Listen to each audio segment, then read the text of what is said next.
Hey everybody, what's up? We made it to the new studio. I moved it to the kitchen because my bad if I made you dizzy on the last episode. It was on my bed in an unstable place. And we have a much more flattering angle of my face because let's be real, from below, yeah, it's not pretty.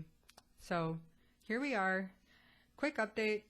Oh, and I'm sorry, if you're listening on Spotify or any other podcast platform, I now added the my last episode I recorded on YouTube, so you could watch it there. It's pretty funny, entertaining, and this one is going to be on YouTube too. So there's that.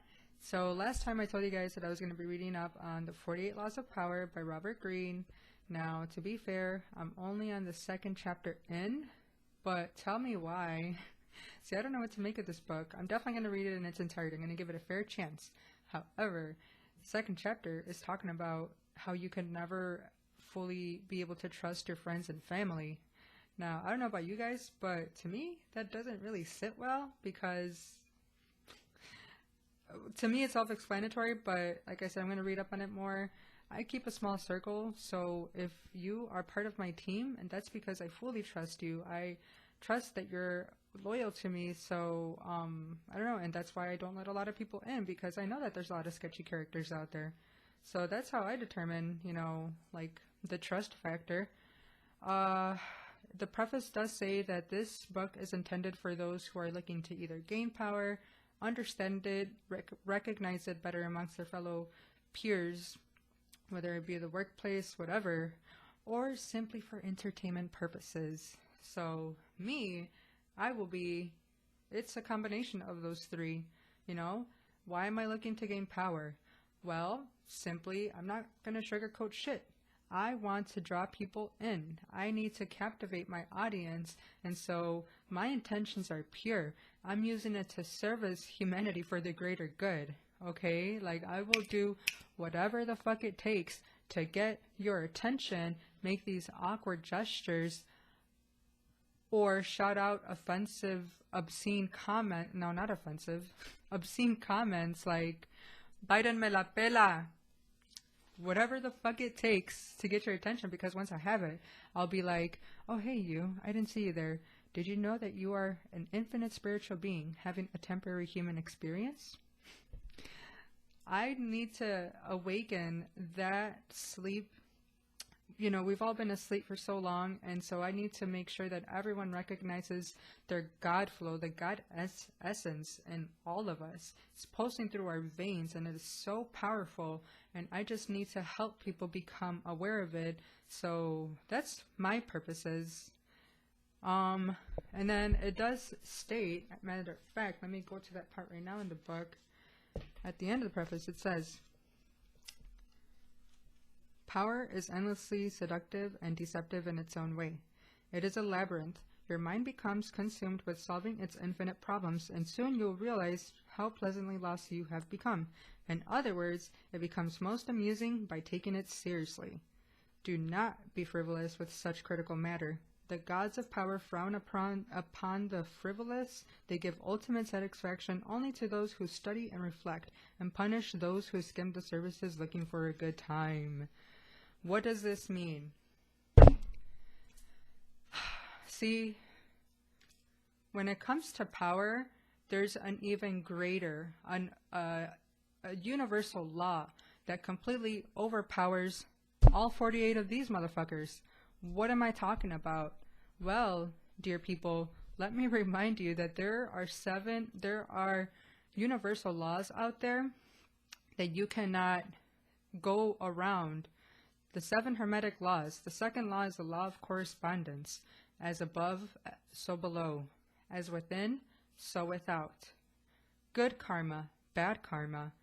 You get in life what you put in. So there's no way that it would be foolish, childish to think that you could ever outsmart the Creator, when these are the very fundamental laws of existence. Okay, so that's what that's talking about. Just keep that in mind if you're interested in the book. I highly recommend it so far. And another thing is that It says that it teaches you to master the art of being indirect. So, because it's that way that you can seduce people, so that way you don't appear so manipulative. You can deceive people and have them willingly hand over their power. But let me tell you something, like, newsflash, that shit doesn't work with intuitive people. Those who are highly intuitive and know themselves can spot, their bullshit detector is so incredibly strong that there's nothing, like, they could see they can see your true intentions from a mile away. So this may work for the average folk, but those who know they can see right through the bullshit. They can see right through you. So it's just something to keep in mind, that shit doesn't work for everyone. And I'll explain why intuitive people are so good at reading people. I'll explain that in a bit because it's actually part of this week's episode. So I wrote a few qualities down that an empath has. I'm not going to waste your time and tell you why it's good to be good. You guys already know that. But it's just, they're just common patterns that you see amongst this group of people. So they have the biggest hearts. Why is that? It's because they're capable of unconditional love. They are truly, like, so selfless, such loving people that they go above and beyond. And that could be good and bad. I'll get to that. They believe in forgiveness. They're all about second chances. They want to see the good in people, so they are very forgiving. They're loyal. That's one of their greatest quality traits, is that they're true at heart, and so they're completely loyal. They're understanding. They give people a chance to speak. They can approach people and receive information in a neutral manner. Very generous, super friendly, whether you're an introvert or extrovert. You can recognize just how kind you are to society, and that definitely pays out from the higher power. He sees you. Maybe not everyone does, but God definitely sees you, and he appreciates you for bringing so much good in this world. They're fair, they're well-mannered, respectful, optimistic. That's a big one. They're very enthusiastic about life.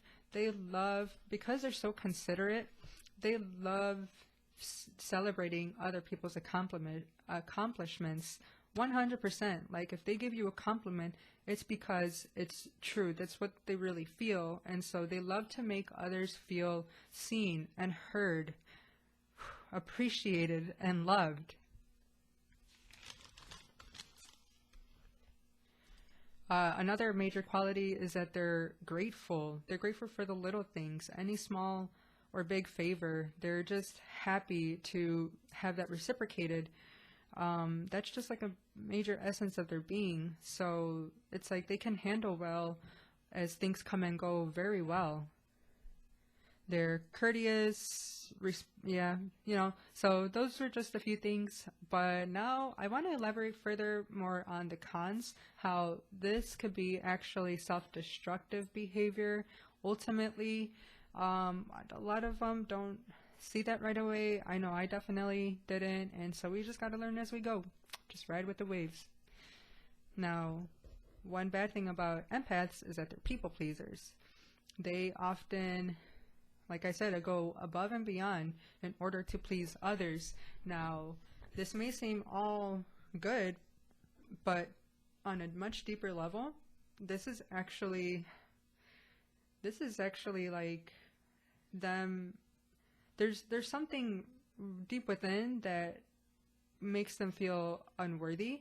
So in order to compensate for that worth, they do anything they can for people just to get their satisfaction, like just to get their validation and approval. So they will often abandon themselves, and they will suppress how they truly think and feel in order not to upset others. They hate tension, so they will just keep that to themselves and suffer ultimately because of that, instead of being brave and speaking up. Another not so good quality of an empath is the fact that they absorb people's energy very easily. So this is not, I'm not bragging about this at all. As a matter of fact, again, I'm here to like just demonstrate how destructive it could be towards self. So let me tell you about this one time. I was driving home. I had just parked in front of the house, and as I'm parking the car, this commercial on Pandora came on, and it was about Tony Braxton's, like, a family member attempting to commit suicide, I guess. So it sounded very dramatic. And tell me why I just started bawling my eyes out. It was this spontaneous feeling that overcame me, and I don't know, it's like, it was so heavy that I just started bawling my eyes out as if I'm one of them experiencing this major hurt. I don't know how to explain it. Again, it was like, it just came over me. Another time, I remember I was driving down Cicero Avenue here in Chicago, and it's a 3-lane at some point on the south. So there's like this one guy who was turning from the opposite side, trying to turn into one of the streets.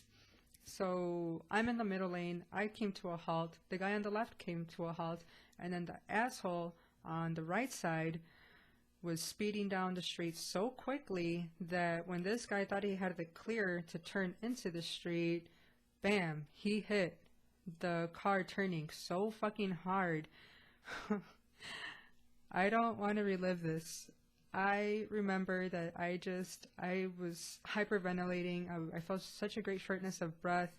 Again, I felt like I was literally experiencing their pain, and it fucked up my night, because I was on my way to see a friend, and then the car accident just kept looping over and over in my head. I just felt so extremely bad. Like, for the next 2 days, I couldn't get over it. And it's like, normally, like, the average individual will be like, damn, that's fucked up. Or, like, even worse, whip out their phone. But me, like, that shit hit heavy. So heavy that I literally couldn't get over it. And I was just like, at first, I'm just like, oh my God, I'm so connected to the universe. Like, I feel so connected to the people, the animals, the planet, this and that. Like, no, like, sometimes you need to be able to create these energetic boundaries so that way you don't easily absorb other people's trauma and all their bullshit, to be frank. Now, I noticed that this only happens, like, on something negative, but otherwise, like, if I'm at a public place, like at a bar or a concert, you know, at some type of festival, whatever, like, I'm fine. I don't feel overwhelmed or any sense of anything, you know. I'm cool. I'm as cool as a cucumber. I'm chill. It's only like when, like, bad things like that happen that are traumatic. So that's one great piece of advice that I can offer you, is to create some kind of, like, boundary. Do fucking a smudge. Do a sage smudge, or with Palo Santo. Anything that's gonna help you just, like, release that you have absorbed. Because we do feel that great connection, but it's not always good. Now, another one is that we often abandon ourselves in order to help others. On a deeper level, we think that we can fix people, we think that we can heal them, when in reality, no one can help or heal anyone. You can only help yourself. So the thing is that with our big fucking heart and with so much compassion and understanding and wanting to be there for people, we lose ourselves in the process. So let me tell you about this one time where I was dating this guy who had major trust issues, clearly. And he would tell me that too. But, you know, like, I thought that by being such a good girlfriend and being there for them, I was like, I get it. You've been betrayed in the past. I mean, we all have, but I guess you haven't been able to get over that. So you're enslaved to this idea that everyone's going to betray you or abandon you. So I thought that by presenting myself, by showing my best face, that I can gain their trust, they would bring down these walls, and once I gain their trust, then we can be happy together. But it did not go that way at all. What ended up happening was this motherfucker went as far as to even hack my phone And while at first I was angry, I was like, wow, I can't believe, like, this is a total invasion of privacy. I was like, at the same time, I get it. I get it. You don't trust anyone. So I will allow you, like, you could deny it all you want. I know that you are hacked into my phone and you're just like monitoring my every activity on there. But if that's what it takes to gain your trust so that way you can commit to me and we can just be happy together, I'm like playing this like twisted dark fantasy in my head, thinking that this is what's going to happen. And like, first of all, I never did because he was seeing other people anyway. So I just like abandoned myself in order to heal somebody. So that's where I fucked up. I would even tell them, I would tell him like, I'm not here to save you. Like nobody, and I would, yeah, like I've explained this before. I was like, nobody can help or heal anybody but ourselves. But subconsciously, I didn't realize that I was like, okay, well, I can't help but be honest and faithful. And you're going to see that. It's going to take time. And I'm willing to go through hell and back. I'm willing to abandon myself in order to gain your love. So ultimately, it didn't work out. And like I said, like he was seeing other people. So I was just like, oh, like there's too many of you guys out there. You're not special. You're not unique in any way. Like you are not cut from a different cloth than I once thought you were. Like you ain't shit. But however, if I didn't realize just how much I lost myself in the process, like love makes you blind to all their flaws. And so, like, I guess what I'm trying to say is that I never wanted to keep someone so bad. I never wanted to gain someone's love that I lost myself in the process. And now lastly, at the beginning of the episode, I told you how intuitive people can like read people very accurately and they're almost never wrong. That's because at some point in our life, in our childhood most likely, we had to learn the actions of people before they happen and see their true intentions because for the sake of survival. So I don't mean to go dark here, but I'm going to use my mother's, my grandfather, for example. She says that he was a raging alcoholic. So she says that in order to not be beaten or not her, I'm sorry, let me correct that. He would beat my grandmother, she says. So in order for, but you know, it's like he's on this drunk antic, so they're not safe. They're witnessing all of this in a broken home. But in order to try to like accurately pick up like what the fuck he's gonna do next, is he gonna like slam her? Is he gonna like destroy the house? Like they had to learn very quickly at an early age how to see that happen or how to read that before it actually happens. That is the typical experience of a highly intuitive person and an empath because they went through that.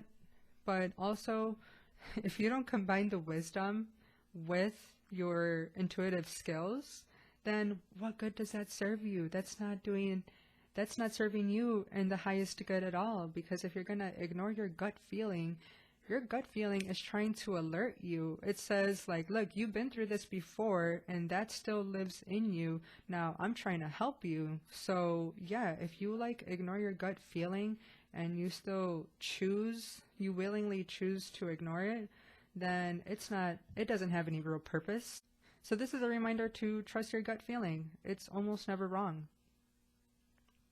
Now you could be also confusing that with your logic mind. You know, it's the logic that is just like creating these circumstances in the head, but it's not actually real. It's not what is actually unseen, you know? So the biggest takeaway of this episode is for all my empaths out there is to recognize whenever you feel that you are abandoning yourself, and you'll know this when there's like a second doubt or when you are regretting saying yes when you knew that you should have said no, and to develop energetic boundaries so that way people don't stomp all over you and you can remain the main character in your movie instead of playing a role in someone else's. So thank you so much for listening. I hope you guys enjoyed it. And until the next one, much love and peace and avocado grease. Bye. A la chingada, como decimos los mexicanos.